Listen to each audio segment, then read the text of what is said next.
NASA کا plan ہے کہ مارس پر انسانوں کو بھیجنے سے پہلے چاند پر ایک بیس بنائی جائے گی تاکہ مارس تک پہنچنے کا پروسیس چھوٹا ہو جائے۔ اسپیس ایکس کے فاؤنڈر ایلون مسک مارس پر جانے کی ریس کو اپنے نام کرنا چاہتے ہیں۔ اس کے علاوہ یورپین اور رشین اسپیس ایجنسیز بھی انسانوں کو مارس پر بھیجنے کی باتیں کرتی ہیں، لیکن مارس کے ہارش ایٹماسفیئر میں لینڈ کرنے کے بعد وہاں انسان زندہ کیسے رہیں گے، کیونکہ زمین کے برعکس مارس میں زندگی کی سب سے بڑی ضرورت آکسیجن موجود ہی نہیں ہے۔ ناسا نے مارس پر آکسیجن بنانے کا کیا طریقہ نکالا ہے اور انٹرنیشنل اسپیس اسٹیشن جس طریقے سے آکسیجن بناتا ہے وہ طریقہ مارس پر کام کیوں نہیں کر پائے گا؟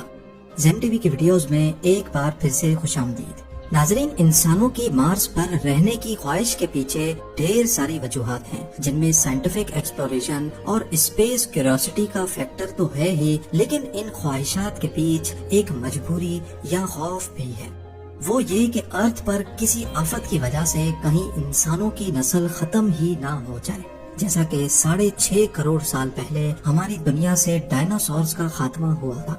اور ایسا پاسبل بھی ہے، جس کی ایک ایگزامپل ہم ارتھ پر کلائمیٹ چینج کی صورت میں دیکھ رہے ہیں۔ یہی شاید سب سے بڑی وجہ ہے کہ آنے والے وقت میں کوئی نہ کوئی مارس کا نیل آرم اسٹرانگ بنے گا۔ ایک طرف ایلون مسک نے پہلے 2026 میں مارس کو کولونائز کرنے کا ارادہ کیا تھا، لیکن اب ان کی جانب سے 2029 کی پریڈکشن کی گئی ہے۔ You've slightly put back the expected date to put the first human on Mars till 2029, I want to say. Yeah, I mean, let's see. I mean, we have built a production system for Starship, so we're making a lot of ships and boosters. دوسری طرف NASA نے بھی 2030 تک انسانوں کو مارس پر land کرانے کا ارادہ کیا ہے، پر سوال یہ نہیں ہے کہ کون پہلے مارس پہ جائے گا، سوال یہ ہے کہ مارس پر جانے کے بعد انسان زندہ کیسے رہ پائیں گے۔ بے شک مارس کی کئی ساری پراپرٹیز ارتھ سے ملتی جلتی ہیں، جیسا کہ مارس کا ایک دن جس کو مارشن ڈے یا سول بھی کہا جاتا ہے، اس کی لینتھ ارتھ کے دن کے مقابلے میں صرف 39 منٹس ہی زیادہ ہے۔ وہاں بھی مختلف موسم ہیں اور ارتھ پر بھی۔ اس کے علاوہ ارتھ کے پولز پر بھی آئس کیپس ہیں اور مارس کے پولز پر بھی۔ ارتھ پر بھی ایٹماسفیئر ہے، جبکہ مارس پر پتلا ہی صحیح لیکن ایٹماسفیئر ضرور ہے۔ لیکن ایک چیز جو مارس پر انسانوں کے رہنے کے لیے بالکل ناکافی ہے وہ ہے آکسیجن۔ تو آخر مارس پر یہ آکسیجن گیس کیسے بنائی جائے گی، وہ بھی ایک دو لوگوں کے لیے نہیں بلکہ مارس کی ایک پوری کالونی کو آباد رکھنے کے لیے۔ ایکسٹریم سچویشن میں انسانوں کو زندہ رکھنے کی بات کی جائے تو سب سے پہلے خیال آتا ہے ISS یعنی انٹرنیشنل اسپیس اسٹیشن کا۔ اس کو آج اسپیس کی ہارش کنڈیشن میں 25 سال گزر چکے ہیں اور ابھی تک یہ لگاتار انسانوں کو آکسیجن اور فریش پانی بنا کر دیتا رہا ہے۔ انٹرنیشنل اسپیس اسٹیشن میں 4 سے 5 ایسٹروناٹس ہر وقت موجود رہتے ہیں، جن کی روزانہ پانی کی ریکوائرمنٹ کم سے کم بھی 45 لیٹرز ہے، یعنی مہینے کی 1350 اور سال کی 16,200 لیٹرز۔ اس کے علاوہ ISS پر 1000 kg آکسیجن گیس سالانہ استعمال ہوتی ہے۔ اتنا زیادہ پانی اور آکسیجن ارتھ سے 400 کلومیٹر دور اسپیس میں کیسے بنایا جاتا ہے؟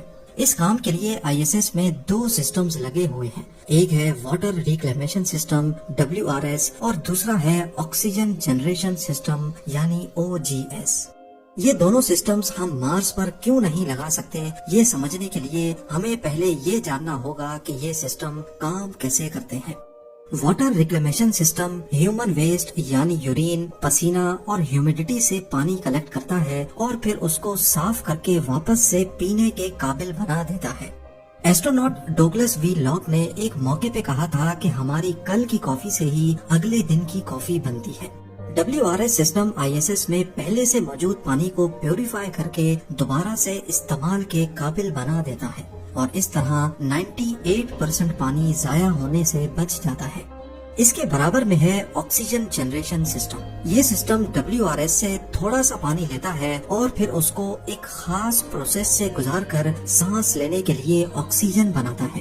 یہ سمپل پروسیس ہم نے 5 کلاس میں پڑھا تھا، جس کو الیکٹرولیسس کہتے ہیں۔ پانی میں سے الیکٹریکل کرنٹ کو گزارا جاتا ہے، جس سے پانی آکسیجن گیس اور ہائیڈروجن گیس میں بدل جاتا ہے۔ آکسیجن گیس کو سانس لینے کے لیے استعمال کیا جاتا ہے، لیکن ہائیڈروجن تو ایک بہت ہی خطرناک اور انفلیمیبل گیس ہے جو پورے ISS کو سیکنڈوں میں جلا کر فائر بال بنا سکتی ہے۔ اس ہائیڈروجن گیس کو ضائع نہیں کیا جاتا بلکہ اس کو ایک اور سسٹم میں ڈالا جاتا ہے جس کو سیبیٹیئر سسٹم کہتے ہیں۔ یہ سسٹم ISS میں موجود ایسٹروناٹس کے ویسٹ کاربن ڈائی آکسائڈ کو جمع کر کے اس کو ہائیڈروجن گیس کے ساتھ ملا کر اس میں سے پانی، میتھین گیس اور تھوڑی سی گرمائش بناتا ہے۔ پانی کو واپس سے استعمال میں لایا جاتا ہے، گرمائش کو ہیٹ مینجمنٹ سسٹم میں ڈال دیا جاتا ہے، لیکن میتھین گیس جس کی ارتھ پر بہت اہمیت ہے اس کو ISS سے باہر اسپیس میں نکال دیا جاتا ہے۔ میتھین گیس جو ایک طرح کا فیول بھی ہے، اس سے انرجی بھی بنائی جا سکتی ہے اور ہیٹ بھی، لیکن اس کو ضائع اس وجہ سے کیا جاتا ہے کیونکہ اس کو جلانے کے لیے آکسیجن کی ضرورت ہے اور ISS پر آکسیجن ہی تو ہے جو سب سے زیادہ قیمتی ہے۔ ISS کے اس پورے آکسیجن اور واٹر کے پروسیس پہ اگر غور کیا جائے تو یہ ری فیولنگ مشنز پر ڈیپینڈ کرتے ہیں، کیونکہ بے شک یہ 98% ایفیشینٹ تو ہیں، لیکن پھر بھی ہر سسٹم میں لاسز اور لیکیجز تو ہوتی ہی ہیں۔ اسی وجہ سے ہر 6 مہینے یا سال کے بعد پانی اور آکسیجن کو زمین سے لا کر ISS میں ڈالا جاتا ہے۔ یہ ری فیولنگ مشنز بہت کاسٹلی ہوتے ہیں، جن میں صرف 1 لیٹر پانی کو 400 کلومیٹر اوپر ISS تک پہنچانے کا خرچہ $2,500 سے بھی زیادہ ہوتا ہے۔ لہٰذا 22.5 کروڑ کلومیٹر دور مارس پر اسی طریقے سے آکسیجن بنانا کسی بھی طرح سے کاسٹ افیکٹو نہیں ہے۔ اس کے لیے کوئی ایسا سسٹم بنانا ہوگا جو مارس پر ہی موجود ریسورسز کو استعمال کر کے اس میں سے آکسیجن بنائے۔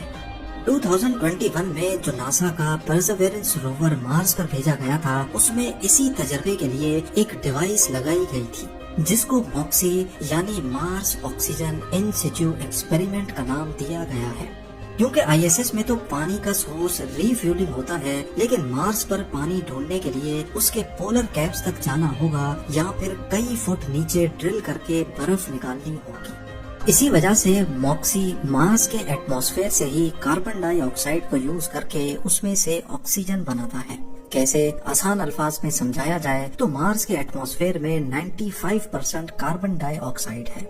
موکسی باہر کے ایٹماسفیئر سے کاربن ڈائی آکسائڈ پمپ کر کے اس کو پریشرائز کرتا ہے اور پھر اس کو ایک الیکٹرولائزر میں ڈال کر 800 ڈگری سیلسیس کے ٹیمپریچر پہ ہیٹ کیا جاتا ہے، جس سے کاربن ڈائی آکسائڈ میں سے آکسیجن گیس الگ ہو جاتی ہے۔ یہ الیکٹرولائزر گولڈ کا بنا ہوا ہے کیونکہ گولڈ ایک ایکسیلنٹ ہیٹ کنڈکٹر ہے جو پرسیورنس کے دوسرے پارٹس کو گرمائش سے بچاتا ہے۔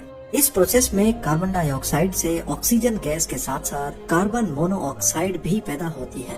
اس کا نقصان یہ ہے کہ اگر اس پروسیس میں کاربن بالکل الگ ہو گیا تو وہ کاربن کی ایک لیئر بھی بنا سکتا ہے، جیسا کہ کوکنگ پین کے نیچے دیکھنے کو ملتی ہے، اور یہ لیئر پرسیورنس کو نقصان پہنچانے میں دیر نہیں کرے گی۔ اسی وجہ سے اس پروسیس کو بڑی احتیاط کے ساتھ پرفارم کیا جاتا ہے۔ لیکن مارس پر موکسی ایک وقت میں کتنی آکسیجن پروڈیوس کرتا ہے؟ اس پروسیس میں موکسی کو بہت زیادہ انرجی چاہیے ہوتی ہے، اسی لیے اس کو ناسا کبھی کبھار ہی چلاتا ہے جب سولر پینل سے انرجی بچ جاتی ہے۔ ابھی تک اس نے صرف 122 گرامز آکسیجن ہی بنائی ہے، جو ایک انسان کو صرف 3.5 گھنٹے ہی زندہ رکھ سکتی ہے۔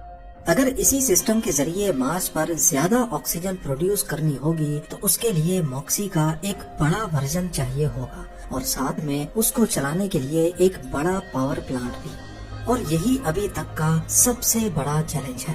اب یہاں سمجھنے کی بات یہ ہے کہ موکسی کاربن ڈائی آکسائڈ کو پہلے کمپریسر کی مدد سے کمپریس کرتا ہے، پھر اس کو 800 ڈگری سیلسیس پہ گرم کرتا ہے۔ ان دونوں پروسیسز کے لیے بہت زیادہ انرجی ریکوائرڈ ہے۔